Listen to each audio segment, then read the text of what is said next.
Hello, Cosmic Valkyrie Tribe. I'm really excited today. I have Eliana on here. I met Eliana, I think, over a year ago through TikTok, and then I did one of your readings, which I still love. I love that reading. I've often thought about doing another one, but then I get sidetracked and I don't have time for it. My cat's doing better. Habibi, that's good to know. So, okay, let's get started. Just tell um my listeners a little bit about who you are, what you do, how you serve. Yeah. My name is Elianne. I go by Twitchy Witch on social media. I wrote my master's on Jungian dream analysis and occultism, alchemy, and poetry. I'm currently finishing a PhD on Palestinian political identity expression and music, specifically hip hop. Um, And I am a teacher, a tarot reader, dream interpreter, actress, content creator, a bunch of different things. I like to do a lot of things.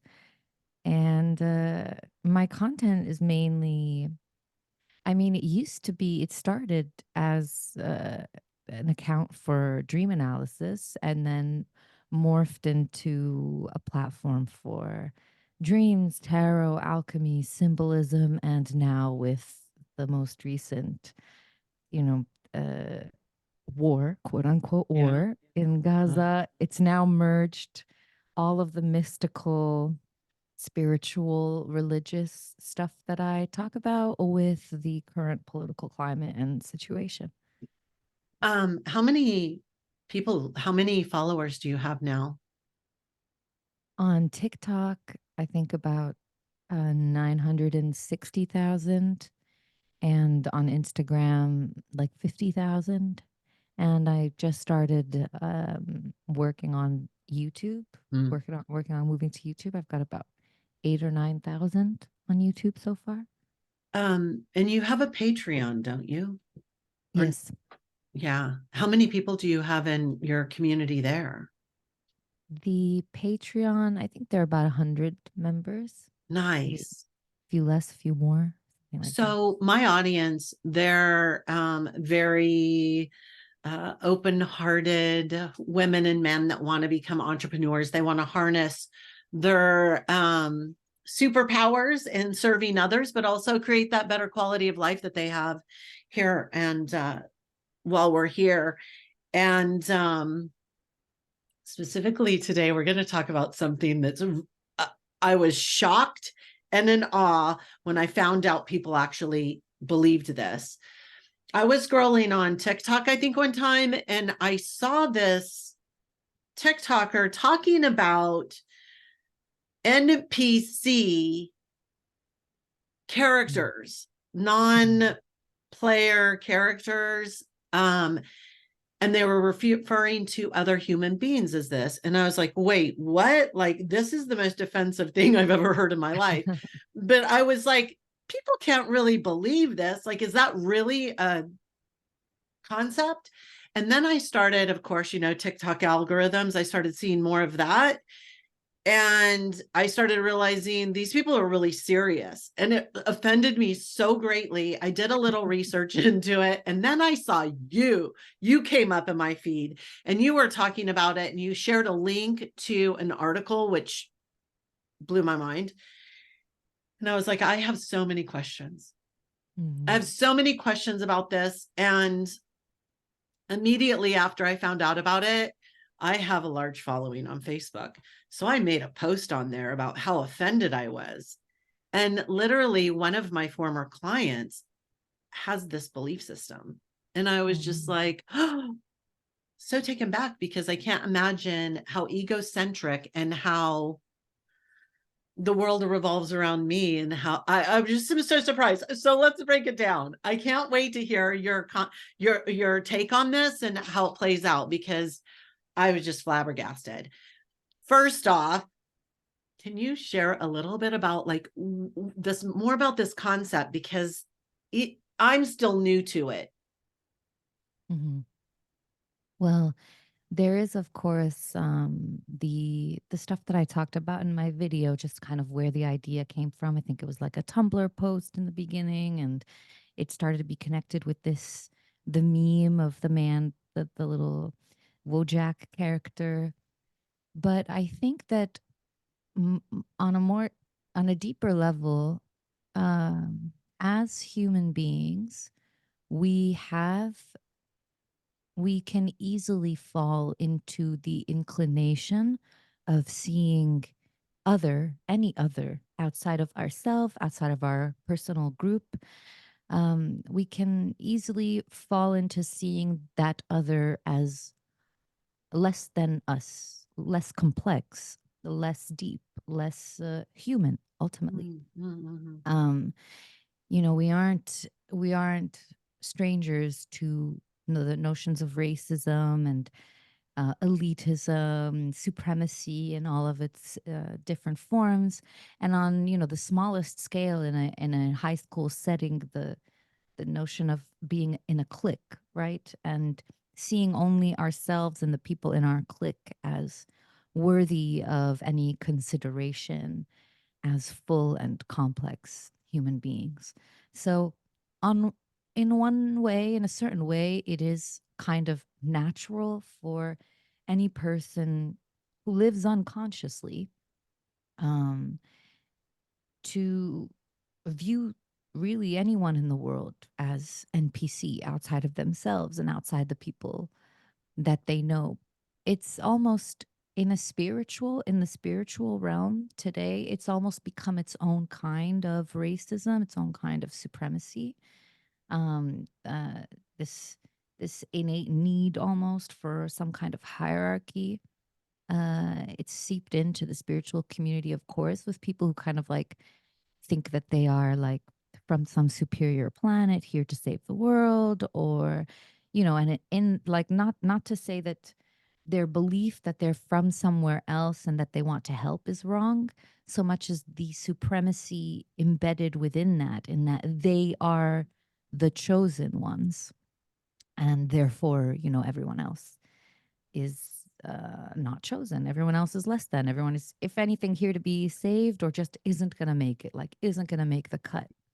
So a couple years ago, I was using this term starseed, Mm, right? So this is what we're talking about. And while I was using it, I was thinking it was referring to all of us being created from stardust, because we mm, are, the Big Bang and everything became alive. And so I was like all loving this term. And mm. about a year and a half ago, I found out that it was about a specific race of aliens from a particular galaxy or planetary system that has come to Earth to like enlighten us and guide us, and like you said, a superior race or whatnot. And at Guardians that of the moment I was stars. like, oh no, I'm not going to use that term anymore. Like, it was such a turn off to me. um I also, around that same time, well, before that even, I stopped using the word spirituality because it has become so dogmatic and so complex. And I started seeing such a, and I still see it, it's drenched in the coaching industry, of people thinking that they are better than somebody. And honestly, I have spoken out numerous times about the cult like behavior in the coaching industry where people are hero worshiping people. This is one thing I stand so firmly against. The minute I hear somebody in my program like, oh my God, you're so amazing, I'm like, let's zip that, right? We are all equal. I'm no smarter. I am no, like, we all are here to help each other grow, heal, and evolve. But it's so drenched. And I know that people just automatically are so willing to hand over their power because we're taught from birth to always look for validation, always look, and we're looking outside of ourselves. And I've noticed that even within the air quotes spiritual communities, people are still just handing over all their personal power to coaches, healers, shamans, instead of like really embodying it. So for me, it wasn't that far of a leap to start hearing this NPC, it shocks me the people that I know that operate from it, because if everything is energy and we are everything, and we are all one, when if the, like, I often see healers that are so dedicated to Pachamama, right? They just love Pachamama, Mother Earth. Like, she has, got to get out and ground myself and all this. And then in the same breath, they're talking about other human beings only being there to benefit them, and they're not really souls. They don't have souls. How does this, like, how does that work? I'm like, oh my God, like, if you believe the tree outside of your house is like a frequency and has energy and is breathing and can sing and all this, how can you say another human being does not? Mm-hmm. Well, there's a couple of things, right, that you mentioned that just take me off on a bunch of different strands. Firstly, a lot of Western spirituality is dominated by people who are at the very bottom of it, Judeo-Christian. And Judeo-Christianity has embedded within it a certain idea, a certain sense of supremacy and superiority, where the children of Adam and the children of Abraham are better than everyone else on earth, and are encouraged consistently to stay within their own tribe and to, not treat each other the same way they would treat the others, the NPCs, let's say. So this already is embedded in a lot of people. I think a lot of people come from like a Judeo-Christian background, and they have their crisis of faith, and then they become spiritual, and in becoming spiritual, they see themselves as these Christ on earth figures who are here to send a message, bring in the new kingdom, lead the spiritual war, whatever it is, whatever any framing that they're working with. And in that, especially that Christian sense, there is already a lot of talk of guiding, like being the one to awaken Mm. and to enlighten. And so that enlighten becomes a verb that a certain, that I, a subject, enacts upon an object. It is up to me to enlighten you. It is up to me to be your guru, not to mention the Western fetish with celebrity and celebrity society. And it all just kind of mixes together to become, well, I get to be this famous spiritual guru internet person over all these minions. So that all kind of coagulates, I think, to create the character that starts to see others as NPC and as these sleepwalkers that they need to wake up. But then there's also the idea of enlightenment, which you brought up. And it's funny because this kind of is in direct opposition to what enlightenment is, even in a philosophical sense. So Immanuel Kant wrote about enlightenment during the Enlightenment era. I'm talking in like as in the philosophical movement.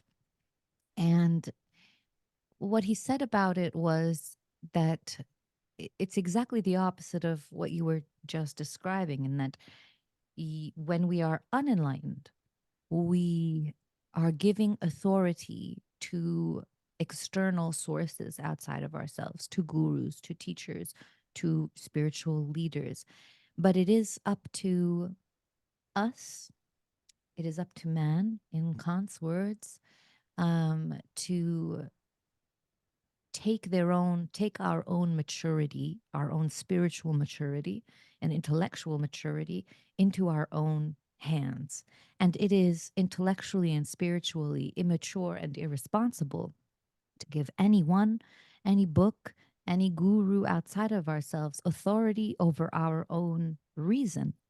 And the first step, really, of enlightenment is connecting with our own reason and clearing the way between our conscious living, our conscious lived experience and our behaviors and our reason, so that we are moving and acting and speaking according to our reason rather than according to the authority of anyone else or any book or etc. So already the notion of having a guru to lean on is anti enlightenment. It isn't really anyone's job to enlighten anyone else.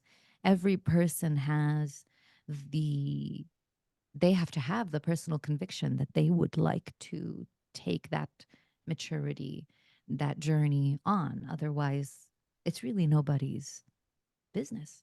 Hello, we all have, and I think I talked about this in the video as well. I think that what we're calling NPC sometimes is also a mischaracterization of a mode, because we all have an autopilot mode. And we can all get into that mode when we're not paying attention, no matter how enlightened we think that we are. You know, I do things unconsciously all the time. I smoke cigarettes. I can't, when I get a craving for a cigarette, that's not my highest enlightened self being like, let's go puff away at this medicine stick. That's my addiction. You know, my addiction is saying, yo, I need to smoke now or else I'm going to, you know, break something. And that's me being in my, if you want to call it, NPC mode, where I'm being driven by something rather than moving myself through an honest, reasoned conviction. So, yeah. Yeah. And I mean, we are human beings. We came here for the experience, but it's very easily for our physical brain to fall back into it. It's designed, everything that we do, every single thing that we do is a habit, everything, right? So when we look at it, whenever we get up in the morning and brush our teeth and or drink our coffee or whatever, those are autopilot. We're like checked out, we're just doing it. When we become really intentional, then we can connect to, you know, take ourselves out of that. But every moment of every day, we are on autopilot in some capacity or another. So I totally get that. Oh my God, I just have so many questions. There are just so many surfacing. So first off, I got to ask you, what sign are you? You have so many different passions. What sign are you? I'm a Virgo. Oh, okay. Makes sense. So really, when it was interesting to me because this came out 6 months into Palestine, right? And like I started witnessing it. And then when I brought it to my Facebook, certain people were arguing the point because, and it was confusing to me because the argument did not stand up.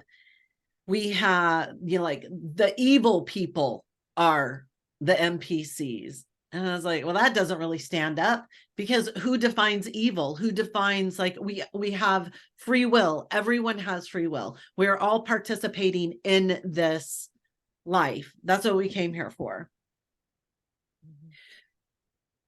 But I really trying to talk about Palestine and not cry is always a issue for me, right? But when I'm watching what's happening in the world, so one of the things is I grew up on astrology. So I love astrology. I'm an Aquarius. I knew for the past 10 years that we were going to be moving into the age of Aquarius. I was preparing for it. I was dabbling in Pluto when it would come in and out of Aquarius last year to hunker down and know what it was going to be like. And I can say, like, I knew that it was going to be revolution. Like, that's all Aquarius and Pluto are. Like, let's frickin' pull that curtain back and let's just throw it in the face of, like, throw this out there. And we're seeing it. I can tell you this, I was not prepared for the level of corruption that is being exposed.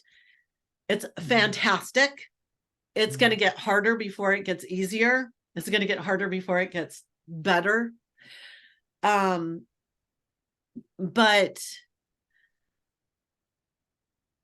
as someone who is up leveling in consciousness, and you are very highly aware of the things that are happening and playing out. And you were very vocal about your opinions on what's going on, and they're totally aligned with mine too. So I would be curious to hear, like, how do you manage? My husband and I were talking about this the other day, managing this personal experience of what's happening and feeling hopeless with having hope for the future, because we're seeing it in the US. Like, we're the primary funder, like, and a big part of my audience are Americans that don't believe in this. Oh, I have so many questions. Okay, so the first thing is the first thing is this relationship to a bunch of coaches. I know tons and tons of the coaches and healers, and they will say stuff like, I don't pay attention to the media, and I understand not paying attention to mainstream media. They're all paid by and sponsored by APAC, but they remove themselves so dramatically from anything and participating. And now I'm seeing the relationship, like, they have withdrawn. They don't look at TikTok for the same reasons I do, for my sources and what's going on. They really have removed, and I hear words that they use like, I just know intuitively what I'm supposed to be and what I'm supposed to know about, right? And I'm like, oh, that's not participating in this life. That's removing yourself from the equation and the change that you're supposed to create in this world, right? Mhm. I'm just rambling at this point because I'm just like I No. get so passionate about this because I'm like, one, you have to be able to tune in, but it's so hard to sit and watch what is happening Mhm. on the daily Yeah, and it is. like balance that with what you're doing and how you're trying to change things. Yeah. Do you have any special tools and stuff that you use to deal with these kind of things?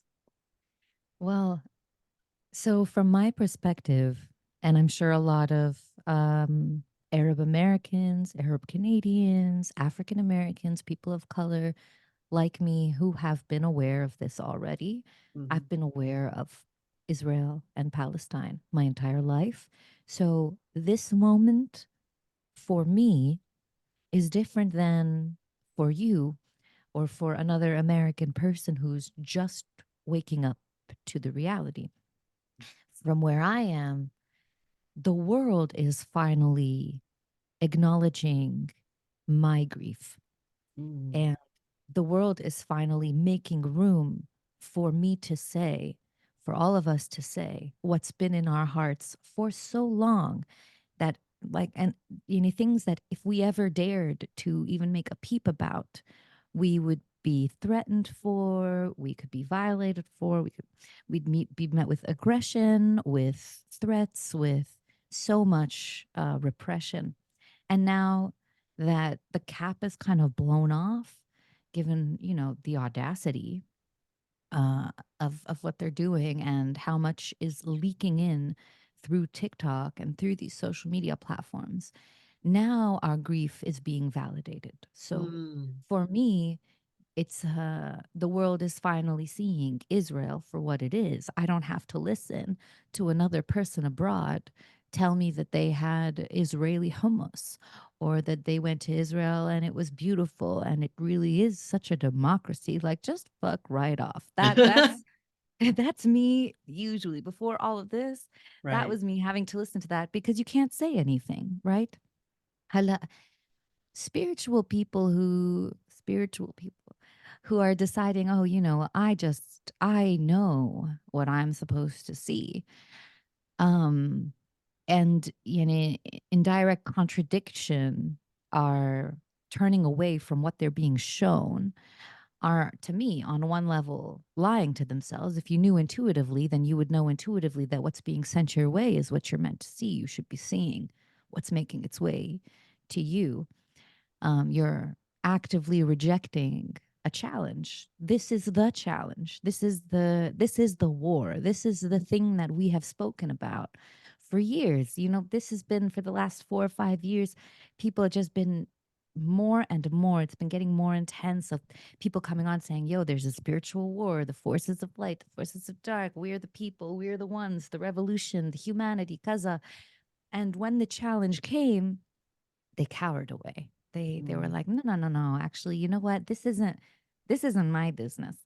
And that also takes us back to what we were talking about originally, the NPCdom, because to them, Palestinians are NPCs.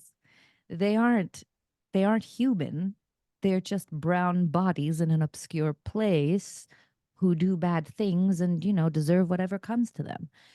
So, and they can't really think, it's really difficult to start to think beyond that because it does require like what you're doing, which is really painful. Like your heart is actively being opened in the most violent of ways, and that's so painful. That's not easy for people to do. So even the people who call themselves the most spiritual, if you're not ready for that challenge, you're not ready for that challenge, but you're also not as enlightened as you thought you were. Because Right. an enlightened guru, coach, savior, light, love, revolution person doesn't doesn't turn their face away from what they're being shown. Yo, you need to say something about this. It's you saying something about this that validates the rest of us saying something about this, specifically, especially the whitest of us, the most colonial of us. Me. Um, That's me. well, well, I'm it's totally I'm part of that. I mean, but it's my your history. engagement, but it's your engagement, like your engagement, your awareness, ultimately that validates my awareness, right? In it for me and a bunch of brown kids to go up and talk is one thing. For a bunch of white kids, for a bunch of students in Ivy League universities to stand up and say, "No, ma'am," that just Hmm. has a different impact on the powers that be. Because unfortunately, we live in a world where some bodies matter more than most. It is what it is in that sense. But what Palestine is doing for us is shifting that shifting that needle away from what it used to be. And on the flip side of that, I where I am now, I'm doing the work to remind myself not to dehumanize Israelis, because that's also very easy, right? For us on this side to say, oh well, they're evil and they're soulless and they're animals and we need to ignore them. That is that is playing into their game. Their game is a game of division, and we only add to the division when we do that. We distance ourselves from them and we distance ourselves from their humanity, and in effect, distance ourselves from our own humanity. So, like, I was at the rally in Toronto at the Toronto University last weekend, and there were two people who came through the crowd just to agitate. One of them was wearing a giant Israeli flag, and one of them, he was a man, and another one was a woman, and she had shoes that she had painted in the blue and white, and she was going around ripping up Palestinian flags. And um, every time I tried to talk to them. My friend would kind of stand in between us, be like, "Don't talk to them, don't engage with them. We don't want to engage with them." And the whole crowd started like crowding around them, going boo, boo, boo, boo. And I didn't like that. Like we either need to ignore them and continue in our own thing, or we need to talk. Like this booing and this agitation and this mirroring, doing what they're doing and calling them the animal. You're the animal. No, you're the animal. Type of, no. Where are we gonna get money? The people themselves, Israelis, pro-Israeli people, they aren't the problem. They are the um they are the unconsenting pawns of the problem, because Israelis are brainwashed from birth. Yani Mm. there's no chance. They have no chance. No human born in Israel as an Israeli Jew has any chance of learning anything other than what Israeli Big Brother, Zionist Big Brother, has prepared for them. So they're not coming from a place of um, organic hate. This is manufactured, and it's manufactured really well. Like the government, the U.S. sends them a lot of money to be able to do this brainwashing, right? So, Yeah. And it's, I remember I was still young and I was like in my 20s or whatever when APAC was passed. So I remember that, but I didn't understand the gravity of it. I'm going to be straight up. Like I knew what was going on in Palestine, but I never really understood the gravity of it. When, as a college student and like I was Desert Storm. Like that's my age. Like I'm 57. I'm like, we were protesting Desert Storm, like Darfur, like those are my protests, which is still Darfur. But so I didn't understand the gravity of what was happening in Palestine, but I had this generalized idea that it was an open air prison for all this time. But of course, what kind of media were we even able to consume in the United States? Because it was all dictated by APAC, right? And I completely understand the challenge of, like, I tell my husband, like, having that love for all, like we're all human beings. We all have, our own journey here, but I don't have to like them. Do I have to like them? I don't have to like them. Right? Like, but no, I I don't think see, so. it just goes to show even now with Israel banning Al Jazeera. Just one more news station, right? Just one more Of way of course, conditioning the public, of course.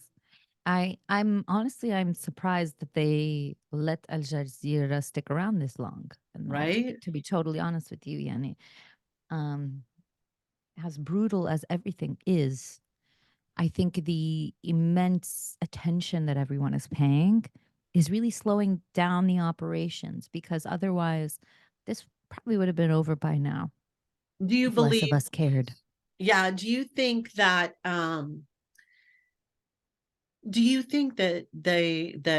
well, Mitt Romney in the United States came out and said the quiet thing, like that it's all because of us talking about Palestine so much on TikTok that they want to ban it here.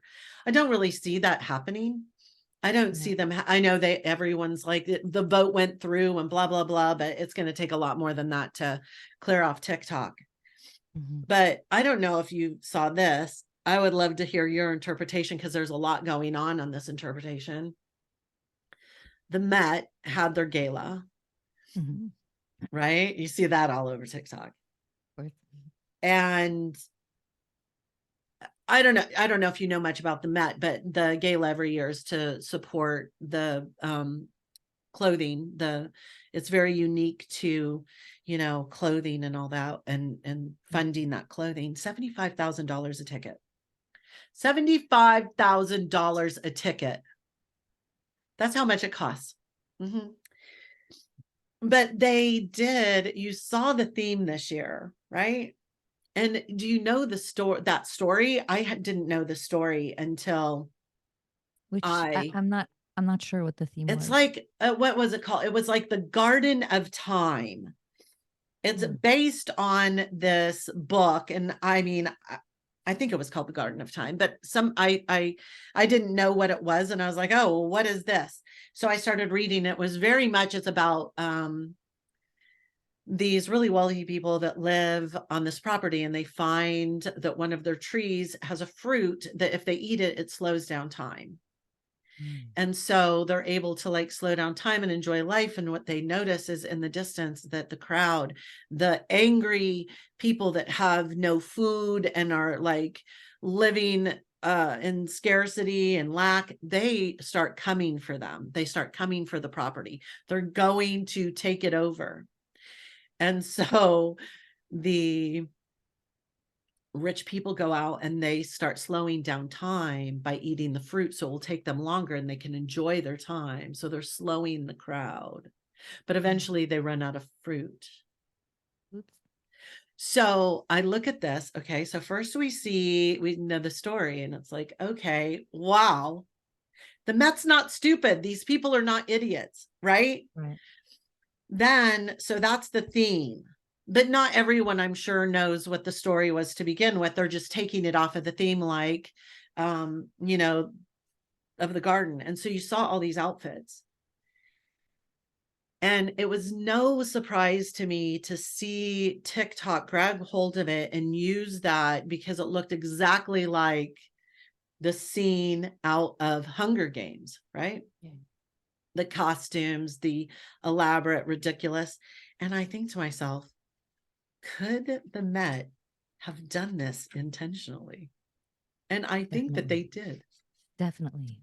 I People in power, the people, all of these different companies, corporations, institutions, like they always know what they're doing. They're always writing right. our mythology as a So society. they made these really wealthy people paying $75,000 for a ticket look absolutely terrible in the eyes of the general public because they are.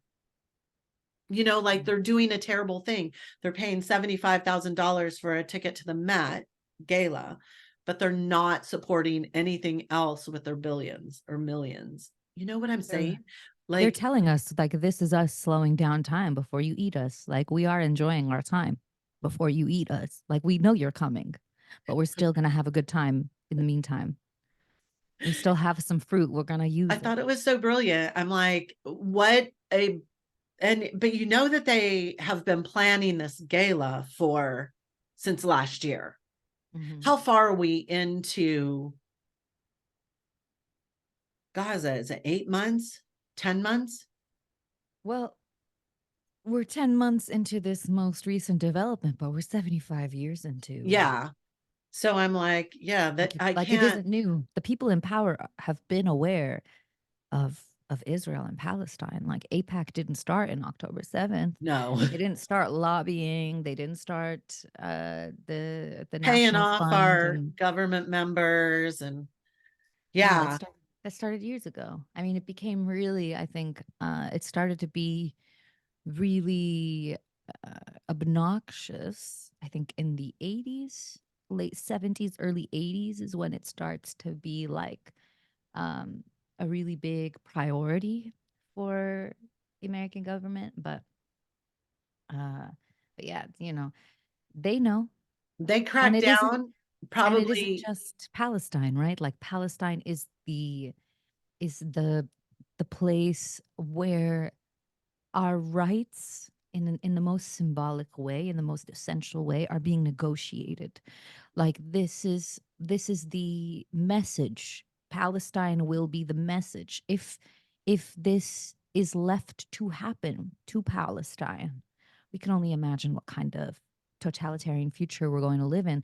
And this, we haven't even seen 1% of the technological abilities that these people have and are going to have, because they test all of their weaponry, all of their face recognition technology, all of the high tech stuff. They test it on Palestinians before they bring it to the Western world, before they start using it on the economically excluded, like Black communities and Brown communities in the US.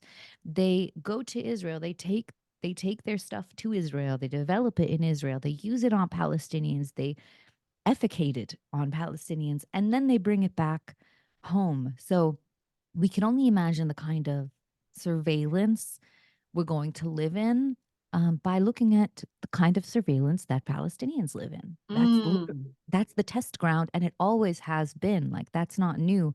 When every year there's an arms race, an arms fair. Sorry, Israel is one of the biggest um, the contributors, one of the biggest players in the arms fair. All these countries bring their arms development and whatnot, but to make themselves stand out, they bring their weaponry um, tested and used.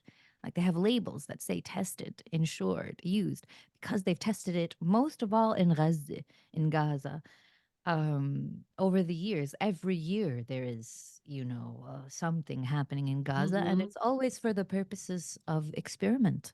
Um, more than anything else, more than extermination, more than genocide. I know we all are seeing this and calling it genocide, which it is, but it's more. It's more sickly, it's more ill than just one government trying to wipe out of people to take the land. It's much more Exactly. ill. It's much Hmm. more ill. Like colonialism used to be that way back when, but they don't need that now. It's not that they don't really need more land, and they don't need to get rid of the Palestinians. The it's more sickly. There are things being tested. There are experiments being done. There are social experiments being done. Our reactions to this are being observed. Data is being collected. How will we be able to enforce power tomorrow? Let's try this and that. Let's try what we have at hand, and let's see how people respond. Are they responding well? Or are they not responding well? Are people upset? Or are they not upset? If I give the people that are upset this little treat as compensation, will they be okay with it? So we can expect, masalan, within the next few months, some kind of development to be something very small, like a crumb. Like, masalan, we're going to stop the bombing again for 10 days so that we can have an hostage exchange. If people take that bait and are okay or good with that, then that sends the message to power. Okay, so this is really all they need. It's very much like being in an abusive relationship. Like your abuser is constantly testing to see how much you'll take from them. The more you'll take, the Yeah. better. I Isn't mean, it curious that, what is it, like 7 years ago, maybe a decade ago, we started hearing the term a lot, gaslighting? mm, And it's been really prevalent. Like people talk about it, narcissism, all this stuff mm, came out in the last decade. And now people are actually seeing their governments for what they are. mm-hmm, And yeah. um, it's something like it would take, I think it was something like $600 million to house everyone in the United States. And we're sending like $60 billion to Israel every freaking vote. But people are like seeing this. I don't think we cannot see it anymore. Yeah. And my husband and I were talking about this. We're like, the young people are not the problem. It's the fucking baby boomers that don't want to compromise any of their comforts. They want, and they just want to stay ignorant and live all happy and soft. And it's like they're the ones that are destroying this. Hmm. They're destroying the United States. The so in my perspective, um the United States, in the way it's built, has its own self-correcting mechanism. Empire generally will eventually absorb its own dissidents, like it did in the Vietnam War, like it did during Iraq, like it did to hip hop, like it does to all forms of resistance that eventually become commodified because it's a capital democracy. So, within the next few years, as we watch the narrative shift slowly, I think we'll start to see kefiyas, for example, becoming high fashion, becoming popular fashion. Mm, We'll start to see this form of resistance and standing with the people. The more this becomes part of our past, we'll start to see it become more mainstream and more cool, more proper for you to be pro Palestinian, for you to be anti apartheid, for you to, know what's up in Israel and whatnot. But we're just in the midst of that right now. And but but America does have that self-correcting mechanism. Capital democracy generally has that in it. Empire is able to make use of even what comes up against it. It finds a way to absorb its own other. Uh, it's really smart in that way, and the system itself has that self-correcting in that you can make amendments, and there is always a constitution to return to. Hala, today, in this moment, we are, I think, in the position right before the switch. And that transition is always painful, it's always messy, it's always difficult to be a part of, but people will die. The people in power today, they will die, and they're Thank all God. very old. So they're not, they're not going to be around for long. They are going to be replaced. There are people who want other things. There are people like in the power structure who want a different kind of world and who do hear the people. And soon enough, they will be closer to being in power. People who are young today will be older tomorrow, and a lot of them are Ivy League students and people who will eventually be the ones in power, who are already born into the track of being in power, and they're not okay with this.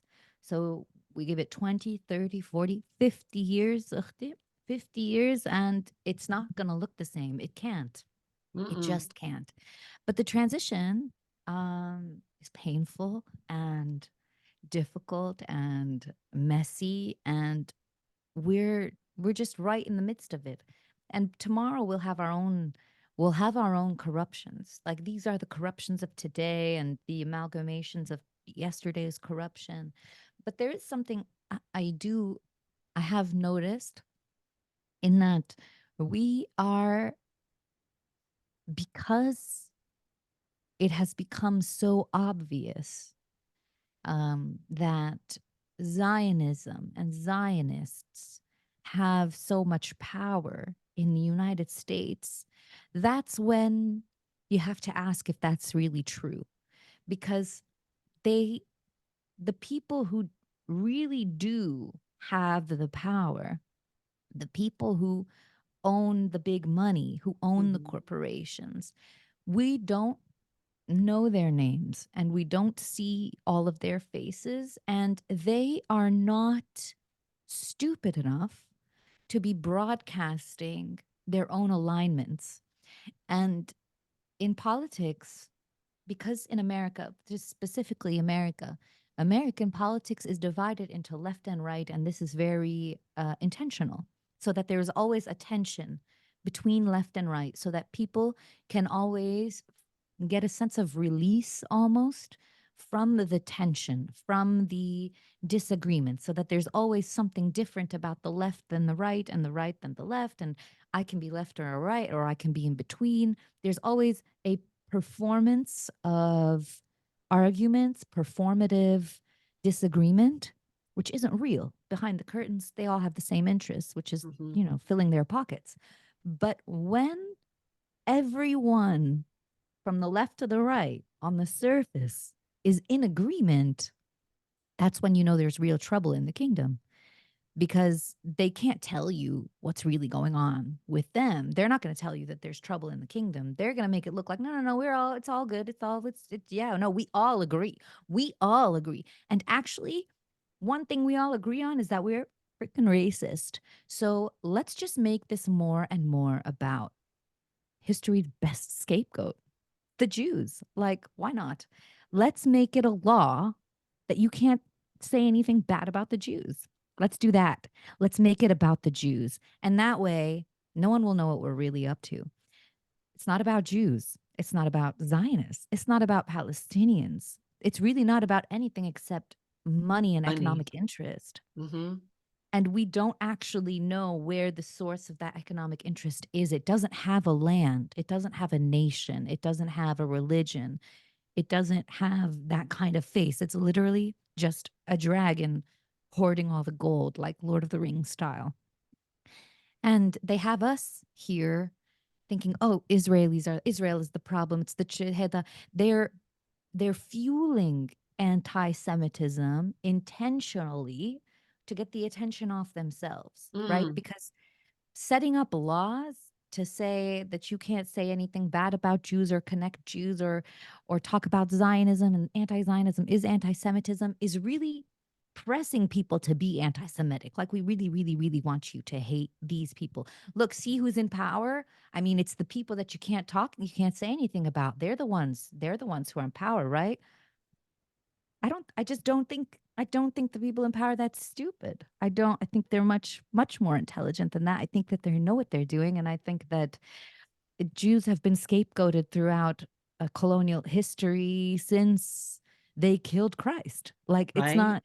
it isn't new for us to put the, for, sorry, the Western world to put the Jews, um, in front of their own schema and in front of their own, their own objectives. So today they're doing it again, just under the guise of Zionism. Now Mm, we forget that Catholicism, Europe, capitalism, they're the ones who have a history of colonialism, not Jewish people. Jewish people were never a nationally aspiring people. They were never an imperial power. They're literally these humble groups of people, religious groups, ethnic groups living in different countries, being forced into ghettos, being persecuted constantly, being scapegoated by different countries and different leaders and being hated. They weren't a nationally aspiring imperial force. God promised us the land. Like there was never this inclination in Jewish life. Even the understanding of Jerusalem and Israel is a spiritual understanding, a spiritual longing for Jerusalem rather than a national or industrial imperial longing.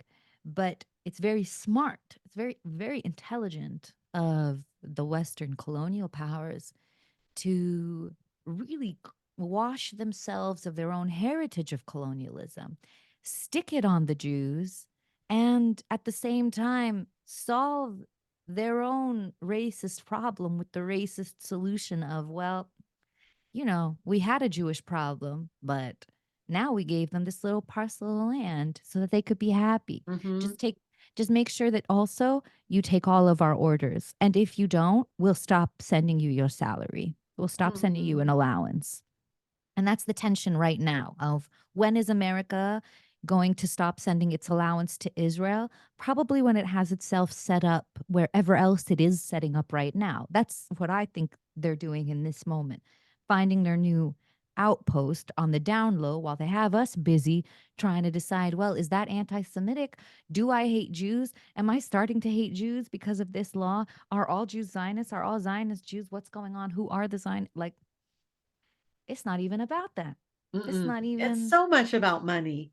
I love that you bring up the fact that, it's not the politicians that hold the power.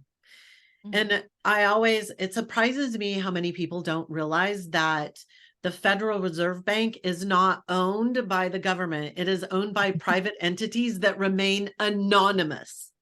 Yeah. And this is not just in the United States, it's throughout the world. Like just some people that own these massive banks, they hold the power. Hmm.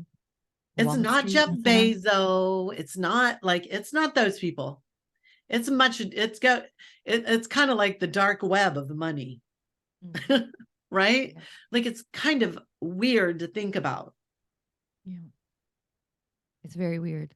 And they don't have religious aspirations. Mm-mm. They don't have national aspirations. No. None of that matters. That matters to us. We have religious and national aspirations. And what they do is, for example, like with Israel, what they're really doing is fueling the unconscious desire of a people that's already trauma ridden, and using it to essentially play with their toys, test out their toys, make money for them. Because Do why you not? think that, okay, so do you think that the people that own the National Reserve Bank and the like we talk about the upper 1%, there's like an upper 0.001%, and there's probably like, a few of them. But Yeah. I wonder like what drives them, right? Like Money. what is it that they are driven by? Because it's not money at that point. Well, It's but it is, it's maintenance, about right? Like, control, maybe. and wealth maintenance, because and there's this great this little anecdote from Ali bin Talib, the Imam Ali from Islam, specifically, like, he's very revered in Shia Islam. And he has this anecdote where he's like on a journey with a friend, and he tells the friend that, there are two powers in the world. There's the power of knowledge and the power of wealth. But one will destroy you and one will make you untouchable. Do you know which is which? And he's like, no, which is which? And he's like, well, wealth will destroy you, because the more wealth you have, the more you have to lose, the more envy you will be met with, and the more work you will have to do to maintain your wealth. But knowledge, no matter what anybody does, can never be taken away from you. And no matter how much of your knowledge you give away, it'll never be less. Um, so it's not even at this point money as much as it is maintaining a status of living, a maintenance of wealth. And I wasn't kidding with the dragon analogy, right? Mm-hmm. Because that also was part of Tolkien's vision. That at the very bottom of it, these hoarder, these leaders, these people, all they are at the very bottom are these hoarders, dragons, hoarders. They are literally just hoarding and maintaining through force and mind control the wealth for no reason other than having it and being so addicted to the having of it. Who's going to go now, Masana, next? As time moves so forward, the wealthiest are always the ones who get the first taste of our newest flavors, right? And right now, we are on the precipice of merging with machines. And the first people who are going to get to be the superhumans, the first people that are going to get to go to the moon, they're not going to be you and me. They're going to be the dragon hoarders. And, what better a cause is there to do all this than to make sure that it's your children who are the superior technological robo human race above all others tomorrow? There isn't a more noble cause than that. So it's not just the money, it's Right. the maintenance of the position, the maintenance of the wealth and the procurement for the future to make sure that we are always forever on top. We are And never. the people that might be listening to this and being like merging with technology, it's true. Yeah, It's already been it's done. Like already happening. they've already doctors or scientists have already shown the results that they have. And I'm like, holy cow. Yeah. You can make designer babies in fertility clinics now. Yeah. Yeah. You can choose your child's And eye who color, is their it? height, their gender. Is it Bezo that was funding the human technology? Was he the one that was funding that? I think so, wasn't he? I don't know. I know that Elon Musk was Oh, working that was on who it was, Musk. the Yeah, Neuralink. yeah. And they How just much came longer? forth with the results of some of that they've had success now. So how long will it be? And there'll be a cast. The castes will be more starkly defined. The people who are chipped and the people who aren't. Mm. Um, and we'll reach a point where being chipped is going to have its privileges. And if you're not chipped, you're not going to have those privileges. You won't be.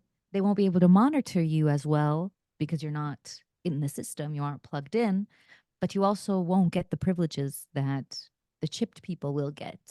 And doesn't it like these back in the 70s, back in the 60s, all these fantastical ideas of what the future is going to look like. Mhm. Excuse me. And Logan's Run, girl. It's Logan's Run, right? Mhm. Like it's not surprising at all Mhm. the How direction crazy that the we're world. going. Mhm. Aldous Huxley wrote Brave New World um, in the late 1920s. It was published in like 1932.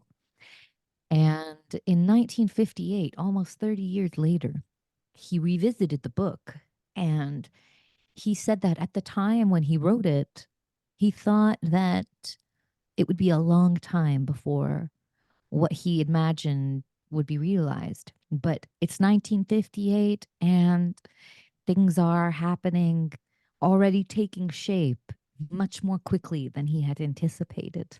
And he said that this new world order, this technological world of surveillance where our desires, not pain, not force, but desire and pleasure are what are weaponized against us, that that would solidify in the 21st century or right now, really.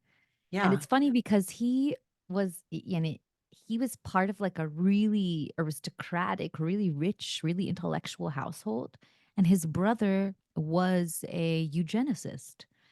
Um, and Okay. they were, because this was high time of eugenics, right? The 1920s. And they were always in conflict over this idea because his brother was working on, you know, these very popular ideas of creating superior races and intervening in the birth process, et cetera, to create superhumans, sterilizing people with Down syndrome or with dark skin, et cetera. And he was really like, he was just so against it and eventually sort of turned everything he learned from his brother into what he saw would be this weird dystopic utopia where children are made in labs and they're conditioned and programmed from birth to be what they're going to be. And this creates this false sense of freedom and harmony. And you have this world where everyone is so happy. Like everyone is fine and they have all of their pleasures and all their needs are met and they have this endless stream of entertainment and they're knocked up on pills and drugs are available and the protagonist like at some point is trying to get people to get up and, you know, go protest for their freedom and everyone's like, "But why? Like we are free. I don't understand. Like I don't understand what you want us to be upset about." So, you know, this concept, I heard about it a few years ago where it's like in human design, and I heard it in other modalities where there's a split in the timeline. Do you know about this? Like, and it so happens it begins a split when Pluto enters Aquarius. I did not know about this concept until like a couple of years ago. And I was really trying to wrap my head around it back then because I'm like, I don't get it. And I understand, like, my concept of timelines, we're always collapsing timelines. Like, every decision that we make puts us in another direction. It's like endless possibilities, and everything exists at once, like quantum science, right? Like, anyway. So there's this concept that there's a split in the timeline. And one timeline, if they just continue on that timeline, Earth doesn't survive. People don't survive. The other timeline is like everything works out where, like, from what I understand, it's like, you know, they survive and people evolve and enlightenment and da da da da da. Think everything works out for our better good. So I'm thinking about this when you're talking about it, because I'm not even like, I don't grasp the entire concept, but it makes me wonder how much is that like part of the eugenics philosophy too? You know, like the split, only the good will survive, the enlightened will move forward. Mhm. Um, I mean, I've heard of this concept, but I don't know much about it. Um, yani, eugenicists were really popular in the early 20th century. Eugenics and its study only became controversial after the Holocaust in Europe. But before that, I mean, everybody was having a high time, and it wasn't the Nazis who came up with it. It was Europeans, Americans included, Nazis got a lot of their ideas from American scientists and American doctors, Canadian doctors and scientists as well, who were sterilizing Native children and Black people. And Hitler's ideas for an Aryan race, they weren't new, they weren't original. They were really the product of what the science of the time was doing. So it only became really hush hush after the Holocaust, when they all decided, actually, no, we're going to have to fight against Germany, and we'll have to keep this whole eugenics discussion on the down low and pretend to be allies while we continue to sterilize Black people and Native people in the Americas. Funny enough. I And then the conversation shifts towards anti-aging and how smart, like, can we affect the intelligence of a child? Can we program, like, from in vitro? Can we change certain characteristics like eye color, height, intelligence, IQ, gender? That's what they're doing now, right? In fertility clinics. So the yeah, I wouldn't see it as timelines. I'm not yani, so I have like a dual perspective. On the one hand, I think yes, and like you said, there are always kind of these infinite modalities, infinite paths being opened at every decision point, like every crossroad has roads that lead to places, and we're not going to see them all. We only get the one road depending on our choice. But at the same time, I don't know that those infinite other ways of being have any bearing on us. So rather than seeing it as dispersed, I don't see that there's on two, and down one lane eugenics has gone, and another we've totally forgotten about it, and we live in a beautiful world.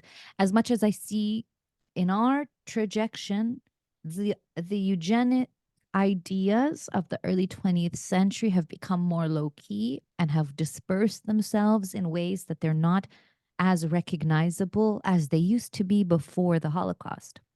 So we don't see that the fertility clinic in LA that's giving you the option to basically engineer your baby, that's basing all of its science and its work on 20th century eugenic research. That's just what it is. Like, it's a direct descendant of the people who were like, let's sterilize the natives because we don't need more of that. Like, we just don't. We don't need more tree huggers. Thank you very much. Let's oh let's make more I of us. so I grew up out west in Colorado, and people are shocked when I tell them that in the 80s, of course, there wasn't the internet or what the publication that we have now, but in central or in southern Colorado, there was a train that came through in the middle of the night and literally massacred a tribe of Indian, Native American, indigenous people in the 80s. In the 80s, 300 people. I knew about it because I lived in Colorado.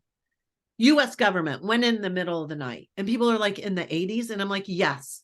In the 80s. We're fucking monsters. And then I just found out about all the schools that were happening. And this is the beautiful thing about TikTok and the internet and all this, is because now I know about these things. When I was growing up, I did not know. I was indoctrinated by the US government. I was saying the Pledge of Allegiance. I was doing all that, right? And now I'm like, oh, never again.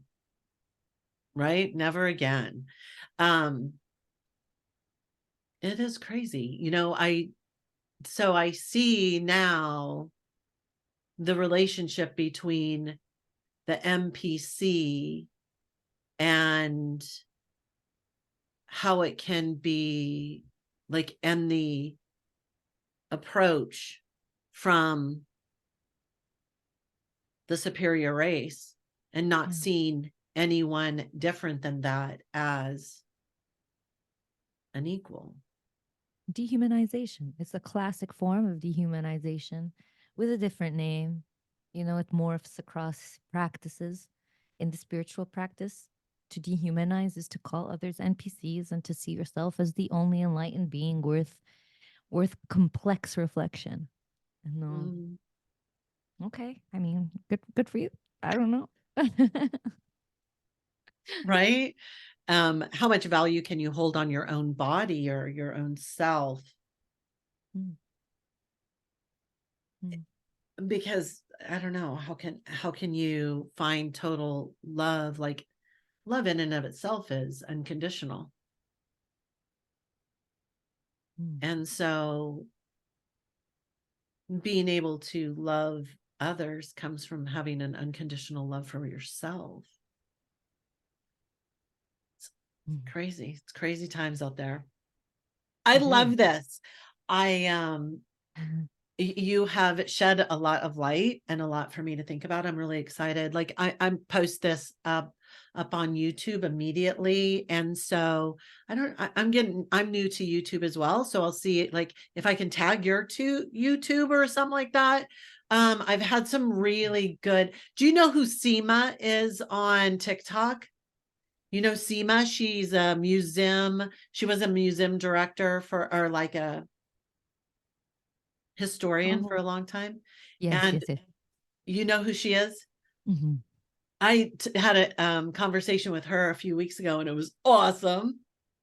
So I just try to post them right away and then I'll put it on my podcast. I don't know. I'm just like, I kind of am like, Mm. yeah, my podcast, I just am like, I'll do it when I get around to it. But I'm like, YouTube. I'm like, right now, I got to do YouTube. So I'll get this up on YouTube and see if I can get it posted today. I really I'm loving the direction. One thing that has been happening with me and my business and looking at like the bigger picture, I'm really into bigger picture type stuff. So when I started my business, I had this vision um of being able to facilitate deeper conversations, but not just on a platform like this, but like in real like powerful ways to bring awareness and to, because the type of community that I have is very like people are really open hearted. They care about shit. They're like, we want to help create change. And figuring out how, like, I'm beginning to understand the bigger picture of the people like you. And I have a like Seema and Seth, Luke Scott, and these people that I have been talking with lately. And I'm seeing this bigger picture on how all of us can come together and support each other's communities, but really create, I hate the term ripple. Fuck a ripple. I want to create a typhoon. Fuck a ripple. Typhoon of transformation. So I'm like, tsunami. We want to create tsunami, but like really embodying that awareness, because my thing is seeing the entrepreneurial poverty that runs rampant throughout the world. Like that's my drive, is to help people raise their financial frequency, their cash consciousness, because it all comes back to self-esteem. Mm-hmm. When the more self-esteem you have, the more money you turn up that thermostat. And so really like embodying that self-love. And people get surprised when I am like, yeah, you want to get through your money blocks? Here we go. We're going to start getting, it's going to be uncomfortable. And no matter if you're making $1 million or you're making, 10K a month, it doesn't matter. It always is the thermostat of more self-esteem. But I'm like, how can we all, like, I'm starting to begin to see the fog is clearing, and I'm seeing how we can facilitate more growth with each other's audiences. Mm-hmm. I see it as like, this is going to sound so like a round table, right? Mm. I Of like that. people that are just like gathering together and brainstorming, and not just, you're going to get this, not just in real time, but in second attention. We're already doing the work up there together. Mm. We're already telepathic, empathic beings. You shapeshift, I shapeshift. I'm Raven and Crow, like that's who I've been for decades. So it's like, and I talk to people, they feel that like the people I'm talking to, like Luke and stuff, it's like, yeah, of course. And I'm like, we're Mhm. already doing the work. How do we facilitate it in this 3 dimension? Mhm. Yeah, So it's the 100%. fog is clearing. Mhm. The other thing I want to connect to this is your Patreon. What exactly is your Patreon? Let's tell us a little bit about that, and then I'll link it. Yeah. Um, it's for support. There are 3 basic tiers. And you get there are private channels on our Discord community. I have a big Discord community, the Twitchyverse, and patrons get their own role. They get access to the private channels and the private chats where I like put more like of my own engagement in, and audiobooks mainly. Right now I'm reading the Red Book, Carl Jung Red Mm-hmm. Book, Yep. and I do a chapter every 10 days of the Red Book. We're now in the second section of the book, on the 10th chapter, I think, or the ninth chapter. So yeah, it's mostly audiobooks, early access to YouTube videos. Sometimes I'll be feeling a type of way and I'll make like a short clip of something and I'll post that just privately for patrons. So little creative things that I'm working on, So you sneak have peeks. tiers to that. They start. Yeah. What's the mother Susanna. load? We don't care about how the littler ones. Tell us what the big one is, and we want the mother load. We want to be part of the um Yeah. behind the scenes.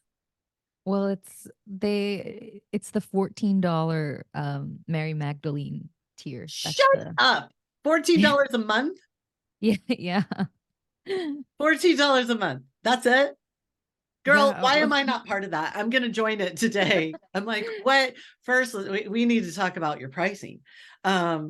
Because That's that's when really, when we first met, you told me that as yes. well. Yeah. And Because I did I'm not like, rise to the challenge. no, I'll get you there. Because it's part of valuing your value. You give so much value to this world, and $14. Yeah, The way we're I gonna thought get about it. it, Even because I like if was it's like, $27. the way Although, I thought about it, like, well, like I pay like about $14 for Netflix, and there's all of this content. So how much should just like one person with an audiobook every 10 days be? Maybe is this good equivalence? I don't I know. get you. But it's also you're putting in your energy, your time, you're Mhm. not Netflix, Yeah. right? You Yeah. you're not Netflix. So don't Yeah. compare yourself to them. No, But you're right. the other thing that I just remembered, so I have been thinking about holding a telepathy class. Mm. And like 2 months ago, I was like, oh, how much fun would it be to have a tarot and telepathy course? Oh, that's so cool. Like a 6-month course where they could like learn. And you're like the master of friggin' tarot. I'm like, oh my God. And I'm like really good at telepathy and like showing people how to remote view and stuff. And it's so much better with a community. Like Mhm. practicing and learning telepathy as a community is so powerful because you get to Mhm. like learn how to trust, and you see how everyone's plays into this bigger picture. It's so much fun. And I'm like, ooh, that could be good. 2004 tarot and telepathy. Mhm. If I get my shit together, is that something you can think about and see if you'd be interested in doing? Yeah, that sounds awesome. That sounds like so much Wouldn't it be fun. fun? And how they go perfectly together, Yeah, I would love to see like how we would do it because right? no, it sounds very cool. Because you The already only have your method, Yeah, right? and I Of just teaching. like a few days last week we had a tarot course that like it was, reading intuitively, knowing how to tap into intuitive messages. And I would imagine that telepathy is closely connected to intuition, Oh, like very much so. trusting trusting that this is a download. Like, yes, I have Hmm. this is the info that I'm getting. Yeah, kind of like a form of channeling, right? A Mhm. form of channeling. And when you do it as a collective, it's so much fun. Okay. Because Yeah. I'm like, but we're not going to undercharge for it. Well, that's your, your area of expertise. And Because I still, it would have to be a longer program, not just like a 2 hour class. It would have to be something that like meets regularly that we yeah. could just like put into maybe 3 months or something Mhm. and do it as a beta and just wing it and see how we're gonna like how it plays together. That's a beautiful thing about betas. So people that get in on that level, they would be getting like the mother load for not much money because Mhm. they would be there for us practicing it. I think it would be magical. Yeah. No, that sounds awesome. And like, you remember, I'm not good at pricing. I could Um, do that. I'm good at that stuff. yeah, I'm good I'm at that. still, I know that stuff. you were talking about the poverty and entrepreneurship. Like, that's me. I am still the poor entrepreneur. So Only the because first, I you know, keep, the whole thing is that you don't sell. I follow you. I follow you. You don't sell. yeah, You don't sell your no, stuff. You don't mention it. So people don't buy. You have close to 1 million followers on TikTok. yeah. Learning how to monetize that's my shit. I know how to do that stuff like nobody's business. And you could just be like, okay, But we're gonna do it. in my head, I have a course up, I have my readings, I have, the alchemy program I did, kaza, and I always end up filling up. If I'm doing like a live course, it fills up. If something happens in it, I feel like, since it's already filling up and, I'm getting bookings, I'm already booked like a month in advance always. So khalas, I don't need to do more than that, especially given that, even though I'm not making as much money as I would like, as much money as I probably could be making, definitely not making as much as I could be making, actually. I just, because I've also been working on my PhD at the same Mm-hmm. time in tandem, I'm like, okay, I'm just going to be grateful for what's coming in organically That's and stay beautiful. focused and just finish like school before, like once I'm done school, I'll actually have the energy to So invest in, I'm just gonna you give know, you a little paradigm shift really quick. Okay. okay, yeah. So right now you're operating from employee mindset. You're trading time for money. Mhm. Okay. Entrepreneurs don't operate that way. So it's true when you're doing these one person readings, you have to expel energy. And I think your reading is like, is it 79 or 97? Now it's 150 for the Thank full reading. God. Okay, But good. it's So because of you. thank goodness. Okay, so here's the reality though. So you're still, when you're doing one on ones, you're trading time for money, Mhm. which is totally okay. But when you see your business filling up and being booking out like 3 months in advance, this is a huge sign that you're not charging enough. Mhm. Okay. So your next step would be to raise that price. It might not flow at first. It might not come in like you're already booked out 3 months. So it One might month now. 1 month. 1 month Okay. in But advance. still, Mm. that's quite a bit. So you can raise that price and start selling it at that price. And you're going to gain that momentum because you already have the financial frequency of the price that you're at. Right. Remember when you went from, I think it was like $79 to 150, it was probably scary, right? I Right. didn't even do it in that one jump. It was 70, then it was 90, then it was 110, then it was 120. And then I got actually one of your emails, and to me it was like a sign because I had pulled the Queen of Pentacles that very morning. And I was like, you know what? This is a sign. I'm just gonna step out of this, the angel numbers, because I had it in an angel number 111 for the reading. And I was like, you know what? This is, and I think maybe the email was about like not sticking to angel numbers, like having like a proper price, like either 100 or 150, not 111. And I was like, okay, this is the sign. I'm just gonna make it 150 khalas, and I'm not gonna look back. And that and you That did was- it, yeah. right? So know that. And here's the thing, like when we're looking at self-esteem, Mhm. so you knew that you were making it and you're like, I'm going to do it. So you were turning up the thermostat on your self-esteem, seeing your value more, right? So sometimes we can crank it all the way up and then we just open that funnel and it comes in and we start seeing a lot of people booking a lot of stuff, right? When we're scared or reluctant, it's a little increment, right? So there's a really good book, I don't know, it's called 10 Days to Self-Esteem. I think it's like a scientifically proven, like it's been researched and the program has been followed, whatever. But just knowing that once you crank it up, like you're gonna adjust to it because people are still gonna buy it. So you could take that 150 right now, and you could change it to 175 or 147 or like whatever like that next jump is, and allow a few people and go like, okay, so Lynn said that I adjusted and look, I it's true, I had 2 people still sign up. Okay, the one thing is talk about it more, Yeah.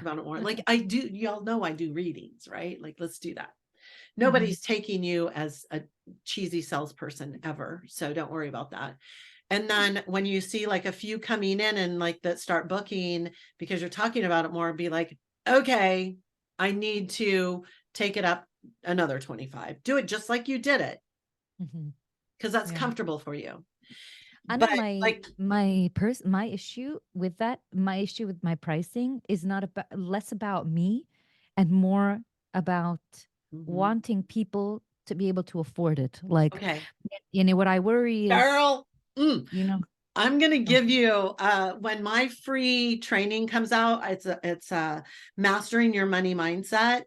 I talk about pricing specifically and basing it on what you believe people want or mm, can afford. Okay. So when we're basing our products and on what we believe other people can afford, people that are living in scarcity, we are empathic beings, and we like energies attract like energies, right? So if they're like if their frequency is lower and they believe that they can't afford it and you're attracting those people that can't afford it, then they're going to take themselves down, but they're also going to keep you where you're at. right, they're not going to be able to afford anything.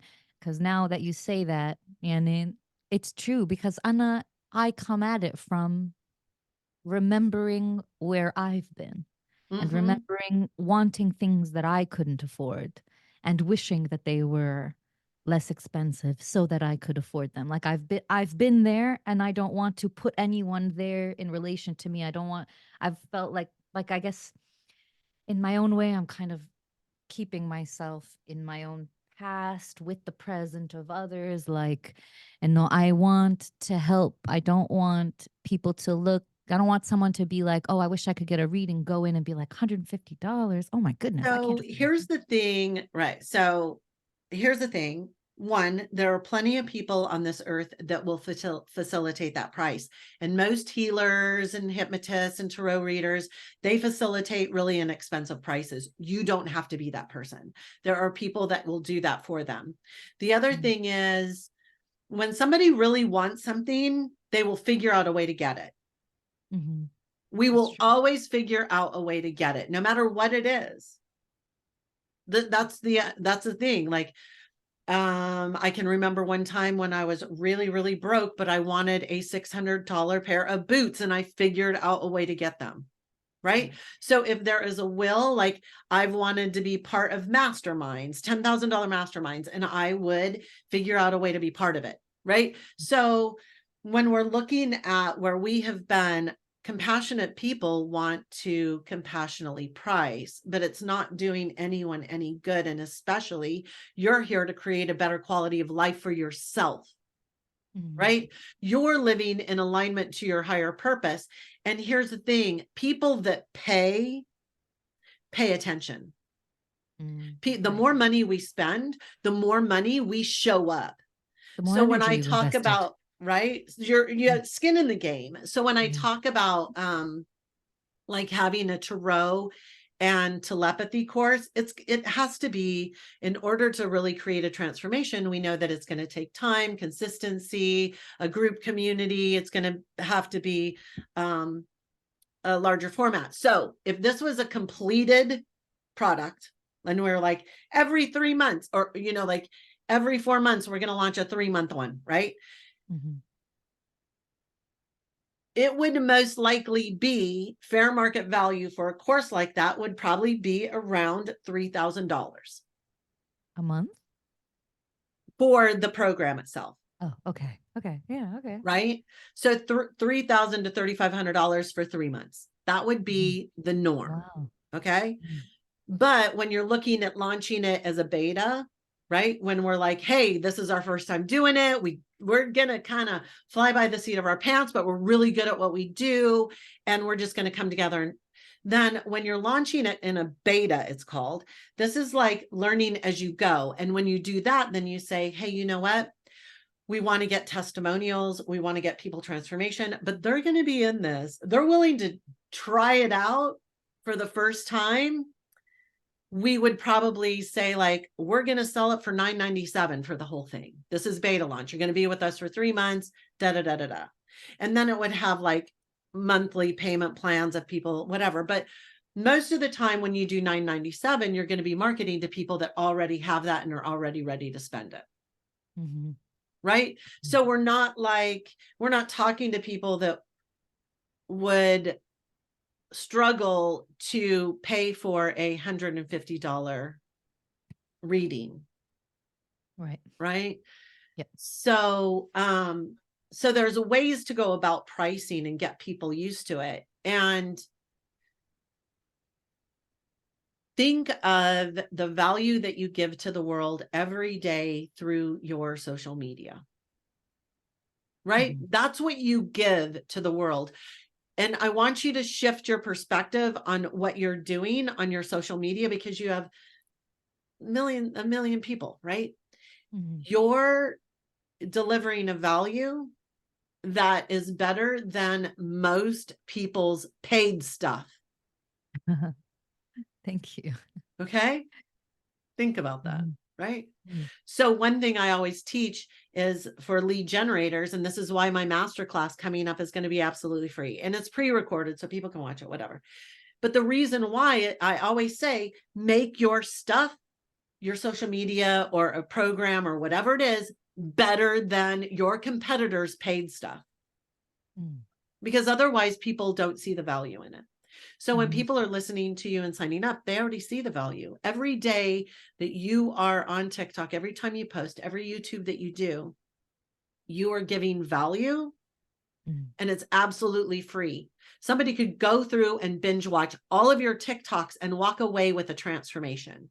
I Right? believe that. I believe that. Yeah. Right? Mm-hmm. So you can switch your perspective that you're helping facilitate other people's transformation already by serving them through your social media.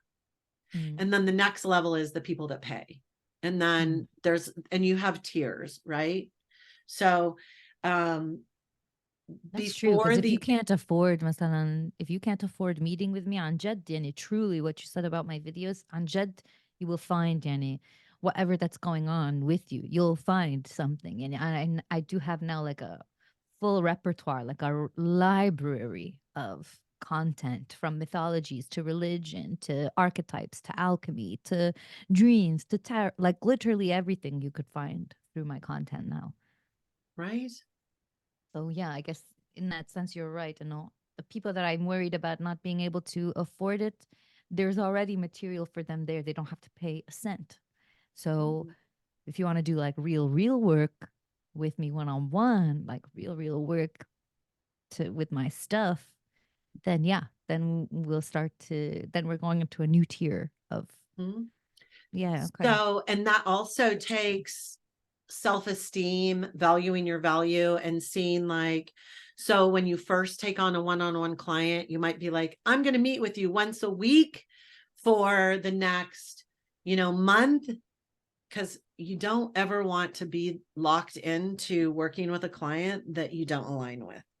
I know that from experience. So you might start out with, you know, you're going to have, it's going to be beta again. You're going to do a beta price for that first month and then go up from there and then put together packages. It's not rocket science. I'll help you figure that shit out. You'll watch the process in Thank you. telepathy and tarot and telepathy. Yeah, I'm actually like I as soon as you told me, I knew. I was like, oh, okay, this would be awesome because also like I've wanted to. I did a like a beta program of my alchemy course this last 6 months, and I want to do it again, but I have been like unsure about like how to price it. Should I tier it? Should like there be like a very high ticket and a very low ticket so that more people can No. join? No. Okay, so when you do it, do you do it live or is it all pre-recorded? No, it's live. Okay. What I did the last 6 months was they were 12 sessions, every 2 weeks, and we had a Discord constantly ongoing that I was also like a part of. And it was about $200 a month. And there were For how many like months? 6 months. 6 months, 200 a month. So Most like people had like a $1,200? there were about 15 to 20 people, so it was yani making me about 3.5 4K a month, which I thought was like, for me at least was good. I That's know good. yani I need just to pay rent and groceries while I finish school, like that yani Kamena school has also like limited of what I can think of and what I can do and how much I can do because I still have to like defend in a month, and right now like Oh all my my God. energy is going towards that. Yeah, I'm very excited to I be finished. remember when we were talking about you defending Oh, when we first finally. met. It's finally here. Once it's gone. So after you defend, then your focus is on really The business. creating dynamic income through your own business. Yes. Like really building a business. I don't feel Yeah. that I've really built a business yet as much as I Yeah. have a side hustle that pays my rent while I finish school. The And beautiful thing is that you already have the hard part done, which is building an audience. Mhm. The rest of it's going to be so easy. Like Okay. it's just like I tell people, strategy, like learning the strategy is what actually it's what creates the time freedom. Hmm. Because a business, when you go into a business, it should be mundane. You should be like, yeah, I know what to do today. Okay. And then you get to do all the creative stuff as, but it's like you should know all that. Yeah. Okay. I need to do this. I need to put out whatever. Yeah. It's Mhm. the easy part. It's really what allows you to spend like 4 hours in the office and then spend the rest of the day gardening like I do. Yeah. Right? Going out Love to the that. lake. Awesome. Okay. Well, we'll definitely be in touch. We'll wait until after your dissertation. Yeah. I will Deal. be processing it. We can work in dream time and second attention, talking about it, discovering about it. Hmm. And then after you defend, then Yeah. we'll We can like go with it. put Maybe, something together. Hmm. yeah. I think it would be a blast. Yeah. It'd be Okay, cool. cool. Yeah, and then you can also at the same right after we launch it, then you can see how we went about this and then do your other launch right behind it. For alchemy, right? Hmm. Be good to learn. And I like am also working on making a like recording a course on alchemy that people can just take on their own, like something A self-study. yeah, and like I a think that passive thing. focus on that. And that, Yeah. so I'll be quick. What you do is you can create those in your spare time or here, like if you recorded the last ones, Mhm. then you can just reuse them and have Mm. as a self-study. And then Mhm. you can sell the self-study and then you can every once in a while do surprise once a month coachings, whatever. Mm. Like people can buy that stuff at self-study. You Mm. already know when you did it beta, the questions that they ask, like how you fill in the blanks. You're a doctorate student, right? So you're a teacher. You already know like how to create lessons and stuff. So you can put together that self-study really rapidly and just get it on the market and sell it to people. And then it can even, you can use it and leverage it. Like, hey, sign up for our $3,500, when we beta, like our $3,500 telepathy and such, and I will gift you this program. Cause I have stuff like that too. It's like, sign up for this and I'll give you that program absolutely free. Cause it's already built. I don't have to do anything. Right there. Right. So there's ways to leverage things to make it so easy. So easy. Because you don't want to spend a lot of time working. Right. But when you love what you do, you never work a day in your life. That's true. That's true. I don't feel like I work at all, to be honest. I feel very lucky. Like I'm just reading and talking at this point. I love it. Okay, good. Well, I know that you got to go do your stuff. I can't believe how long we've been. It's been awesome. And I will be in touch after your dissertation. Okay, awesome. Take Looking care. forward. Love You you. too. Cheers. Bye. Sending you